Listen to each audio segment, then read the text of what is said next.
Hello दोस्तों, आज की इस वीडियो लेक्चर में हम समझेंगे कि कैसे एक नॉर्मल वेबसाइट को पीएचपी की वेबसाइट में कन्वर्ट करना होता है। तो सबसे पहले इसको काम को परफॉर्म करने के लिए सबसे पहले हमें चाहिए टेम्पलेट। तो हम आ जाते हैं टेम्पलेट डाउनलोड कर लेते हैं। तो हमने लिखा डाउनलोड, ठीक है, डाउनलोड सिंपल CSS टेम्पलेट।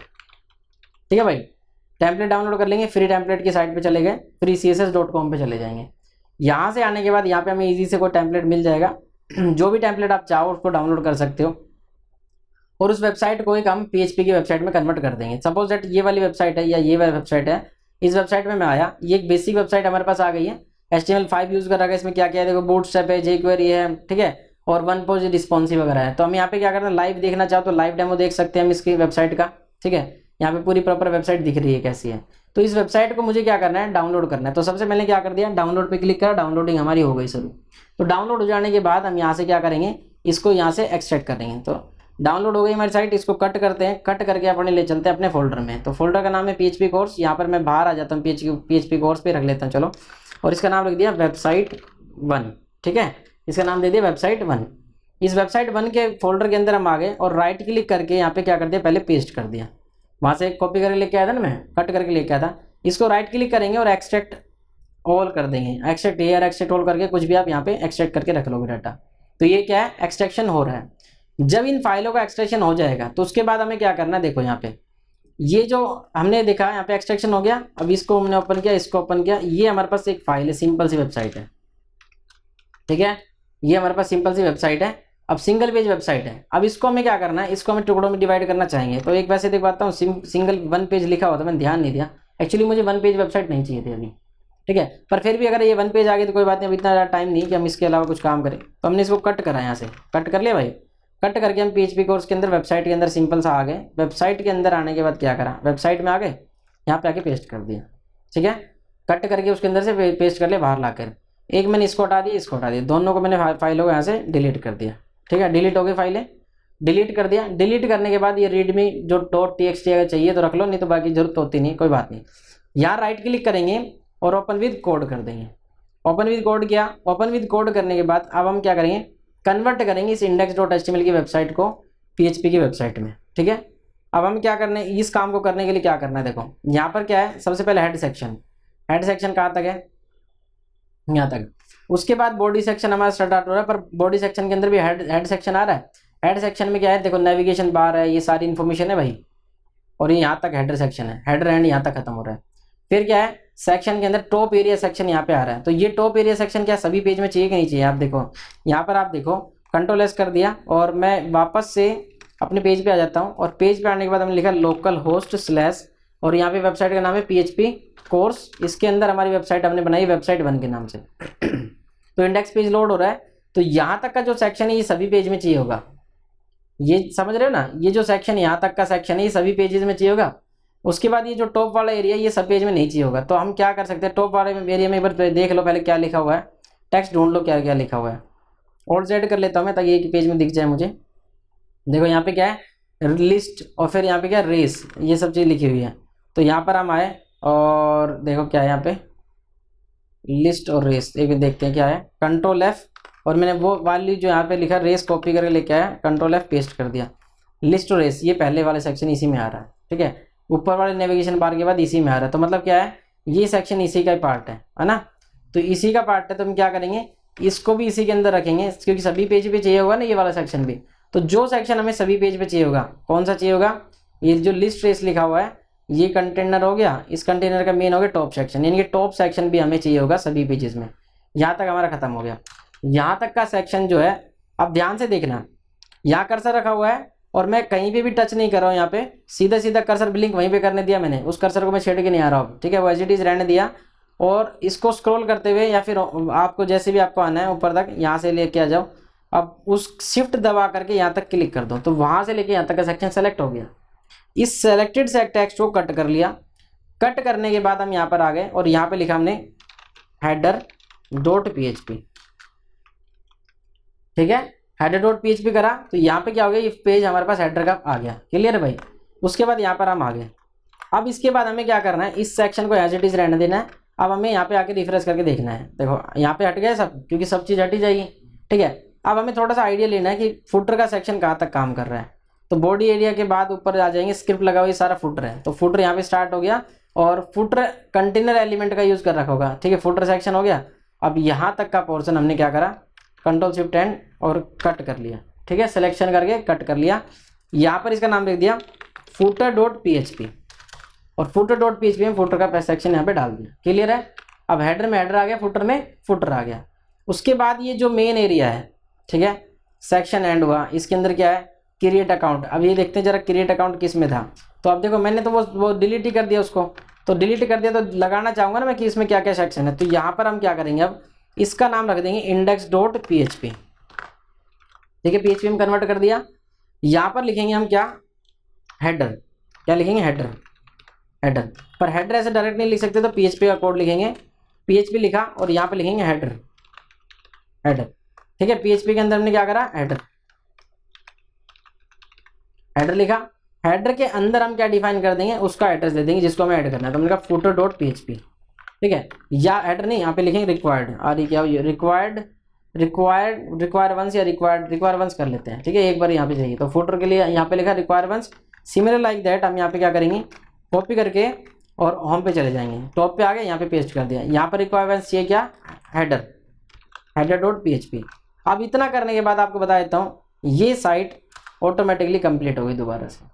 कैसे हुई कंप्लीट, ये जो कोड लिख रहा है, इस कोड ने हेडर में जो कोड लगा हुआ है वो लगा दिया यहाँ पर ला करके, और जो ये फुटर लिख रहा है, फुटर के अंदर जो कोड है वो कोड हमारे पास यहाँ पर आ गया, ठीक है भाई। तो इसलिए क्या हो गया, कंप्लीट वेबसाइट दोबारा से रनिंग स्टेज में हो गई। अब देखो समझो, क्रिएट अकाउंट का ऑप्शन था, तो क्रिएट अकाउंट कहाँ था, देखो ये कहाँ पे क्रिएट अकाउंट, हाँ ये क्रिएट अकाउंट का सेक्शन अलग है, तो कोई गैप नहीं है, सही है, बिल्कुल सही करा है। यहाँ तक हमने फुटर को अलग से निकाल लिया है, ठीक है भाई। तो हेडर फुटर हमारे पास आ चुका है, और सेक्शन में देखो क्या है, क्रिएट अकाउंट और ईमेल एड्रेस यहाँ पे हो गया, डू यू वांट, ठीक है, हाँ सही है। तो यहाँ पर हमने क्या कर दिया, हेडर फुटर हो गया। अब कल को आप एक नया पेज बनाते हो, मान चलो हमने करा अबाउट का पेज बनाना है, तो हमने कहा about.php। अभी तक आप क्या कर रहे थे, HTML में हर बार कुछ ना कुछ नया ऐड करने के लिए बड़ी दिक्कत होती है। तो हमने यहाँ पे क्या करना है, सिंपल है, यहाँ पर लिखा PHP, और PHP के अंदर हमने क्या कर दिया, रिक्वायर वंस, और यहाँ पर लगा दिया क्या दोबारा से, header.php। वो पूरा का पूरा कोड ऑटोमेटिकली यहाँ पर आ गया। सिमिलर लाइक दैट हमने क्या करा, इसको कॉपी करा और यहाँ पे फुटर को भी लोड करवा दिया। footer.php लोड हो गया भाई, हेडर आ गया, फुटर आ गया। क्लियर है। हेडर फुटर जब हमारे पास दोनों चीज़ें आ चुकी हैं, अब हमें क्या करना है भाई, अब हमें करना है कि जो ये अबाउट का सेक्शन था वो लिखना था मुझे। तो मैंने यहाँ पे क्या करा, सेक्शन स्टार्ट किया, ठीक है। सेक्शन एलिमेंट ऐसे कोई भी लगा लो, कोई फर्क नहीं पड़ रहा है। तो हमने यहाँ लिखा H2 के अंदर हमने कहा अबाउट पेज, ठीक है। अबाउट पेज कर दिया, Ctrl+S, और अब यहाँ पर आकर वापस से गए, और यहाँ पर अबाउट के अंदर क्या है, इसका नाम क्या है, अबाउट। तो हमने लिखा about.php, इसको लोड करवाया, तो about.php आ गया। देखो सब कुछ सेम आ गया, हेडर फुटर में ये आ गया, और यहाँ पे अबाउट पेज का अबाउट का कंटेंट आ गया। इससे फ़ायदा क्या होता है, इससे फ़ायदा ये होता है कि हम अगर कल को लिंक्स चेंज करते हैं, तो हमें सिर्फ एक जगह लिंक पे काम करना है, सब जगह ऑटोमेटिकली हो जाएगा। जैसे अब मान के चलो मैं यहाँ पे लगाना चाहता हूँ मेन्यू, क्या यहाँ पे how it works, explore, blog, contact वगैरह का ऑप्शन है, तो मैं यहाँ पे एक अबाउट का ऑप्शन डालना चाहता हूँ। तो यहाँ पे मुझे एक मेन्यू ऐड करना है जिसका नाम है अबाउट। तो Ctrl+F किया, हेडर में हम आ गए, और Ctrl+F करके मैं क्या सर्च करता हूँ, मैं यहाँ पे कॉन्टैक्ट सर्च करता हूँ। कॉन्टैक्ट वाला ऑप्शन सर्च कर दिया हमने, कॉन्टैक्ट आ रहा है। जरा देखो कॉन्टैक्ट कहाँ है, ये कॉन्टैक्ट लिखा हुआ, ये मेन्यू है भाई, इसको हमने कर दिया Alt Z पहले तो, ठीक है। ये मेन्यू है जहाँ पे कॉन्टैक्ट लिखा हुआ है। तो इस कॉन्टैक्ट के बाद हम एक LI और ऐड कर देंगे, इसको कॉपी करा, इससे पहले यहाँ पे पेस्ट कर दिया। तो इस कॉन्टैक्ट का नाम लिख दिया अबाउट कर दिया, और अबाउट के अंदर यहाँ पे लिख दिया मैंने सपोज दैट अबाउट। अब ये अबाउट का सेक्शन कैसे आ रहा है, कैसे काम कर रहा है, देखो रिस्पॉन्सिव वेबसाइट भी हो सकती है ये, और ये रिस्पॉन्सिव। अब इस रिस्पॉन्सिव में होने पर यहाँ पर अबाउट का सेक्शन हम देना चाहे तो उसके लिए वो देता है ऑप्शन। तो यहाँ पर अब क्या है, एम्प्टी था, लिंक कुछ लगाया नहीं था, पहले लगा रखा था, कुछ नहीं लगा रखा था। तो ये क्या है, ये हैज़ के साथ जो लगाते हैं वो क्या होता है, इंटरनल लिंक होता है ना, ID के साथ लगाते हैं, जो पेज स्क्रॉल कर जाता है वो वाला ऑप्शन रहता है। तो मैं इसको थोड़ा सा छोटा कर देता हूँ, जूम आउट कर ले रहा हूँ, क्योंकि थोड़ा सा ज़्यादा बड़ा हो जाता है तो मुझे आइडिया नहीं लग पा रहा कि क्या क्या है कहाँ पे। तो ये हमारा क्या है, टॉप एरिया सेक्शन है, ठीक है, और ऊपर वाला ये ऑप सेक्शन है। तो ये वाला सेक्शन है जिसमें हम क्या दिखा रहे हैं, वहाँ पे होम अबाउट कॉन्टैक्ट। तो हमने अबाउट वाला लगाया, तो यहाँ पे अबाउट आ गया, क्या आ गया अबाउट, ठीक है। रिफ्रेश करा तब आया। तो ये अबाउट वाला सेक्शन जो हम लगाया आ गया। अब अबाउट पेज पर क्लिक करने पर कहाँ जाना है, हमने कहा कि अबाउट पेज पर क्लिक करने पर अबाउट डॉट PHP फाइल पे चले जाए। अब देखो जैसे हमने अबाउट डॉट PHP, तो इस पर किस पे काम कर रहे हैं, अबाउट वाले पे काम कर रहे हैं हम फिलहाल। अब आपको बताया तो अगर हम होम पे भी होंगे ना तब भी अबाउट काम करेगा, क्यों, क्योंकि वो सभी पेजेस के लिए काम कर रहे थे। अबाउट यहाँ पे भी आ गया। अब हेडर लगाने का मतलब क्या है, एक सिंगल फाइल होगी, कॉमन फाइल होगी जो सभी के पे काम करे। तो हमने अबाउट पे क्लिक किया तो हम अबाउट पेज पे चले जाएंगे। यहाँ पर आ गए, रिफ्रेश किया, यहाँ पे आगे देखो अबाउट का ऑप्शन आ रहा है, तो मैंने अबाउट पे क्लिक किया, जा नहीं था, कुछ तो गड़बड़ है भाई। देखो स्टेटस बार पे दिखा रहा है अबाउट डॉट PHP, क्लिक किया, जा नहीं था, क्या गड़बड़ है। एंकर टैग लगा रखा है मैंने, एंकर में कहा मैंने अबाउट डॉट PHP पे जाना है। तो अबाउट की स्पेलिंग ठीक है, ये ABOUT सही है यार। अबाउट पेज पे क्या क्यों नहीं जा रहा, हो सकता है कोई CSS ऐसी लगा रही हो जिस पे काम ना कर रही हो। अच्छा देखो कॉन्टैक्ट पे ये सेम, अच्छा सेम, ये देखो जो लिंक लगा रखा है ना, वो लगा रखा है इंटरनल लिंक, मतलब एक ही पेज का साइड का लिंक लगा रखा है। इन्होंने सिंगल पेज वेबसाइट है ना, तो इसमें अबाउट पेज हमने अलग से लगाया नहीं, तो इसलिए दिक्कत आ रही है। तो अब जरा देखो यहाँ पे क्या है, ये इनकी जो प्रॉपर्टीज इसमें कुछ लगा रखी है उसकी वजह से यहाँ पे इफेक्ट नहीं आ रहा है। तो उस इफेक्ट को हम CSS के थ्रू कहाँ से इफेक्ट कर रखा है वो हम इनकी क्लासेस के थ्रू जान सकते हैं कि क्या कर रखा है। पर अल्टीमेटली मेरा कहने का मतलब क्या है कि यहाँ पर आप हर सेक्शन को यहाँ पे अपने अकॉर्डिंगली डिफाइन कर सकते हो। तो मैंने इसीलिए कहा था ना सिंगल पेज वेबसाइट मैंने गलत ले लिया, पर कोई बात नहीं, इससे भी कोई फर्क नहीं पड़ता। तो कहने का मतलब क्या है, हमने हेडर सेक्शन में हेडर ऐड कर दिया, फुटर सेक्शन में फुटर ऐड कर दिया, इसी तरह से सारे के सारे पेज अदर पेजेस को मैनेज कर सकते हो। अब दूसरी बात ये आती है कि अगर आपको क्या करना है, अब ये तो हमने कर लिया सिंपल तरीका, ठीक है। अब एज इट इज ही आपको क्या करना है, आपको अपने लेवल पे किसको ट्राई करके चलना है कि जो मल्टी पेज की वेबसाइट है उसको भी बना लेना है, ठीक है। अब अगर वैसे इस पर जाना चाहे तो जाना तो चाहिए, वैसे ही पता नहीं क्यों नहीं जा रहा, वो देखना पड़ेगा मुझे, एक बारी देख लेता हूँ एक बारी। क्योंकि अगर मैंने लगाया है जैसे अबाउट डॉट PHP लिख दिया, तो अबाउट डॉट PHP लिखने का मतलब होता है कि ये इसके अंदर जाया जाए। तो मैं एक काम करता हूँ, एक बार इसको ना कट करके, इस लिंक को एक बार कट करके बाहर लग के देख लेता हूँ, मुझे पता चल जाएगा कि ये इसके CSS की वजह से नहीं आ रहा, कैसे क्या है। तो मैं यहाँ पे सेक्शन के बाद लिख देता हूँ, Ctrl+2 से ऑल्ट टैब।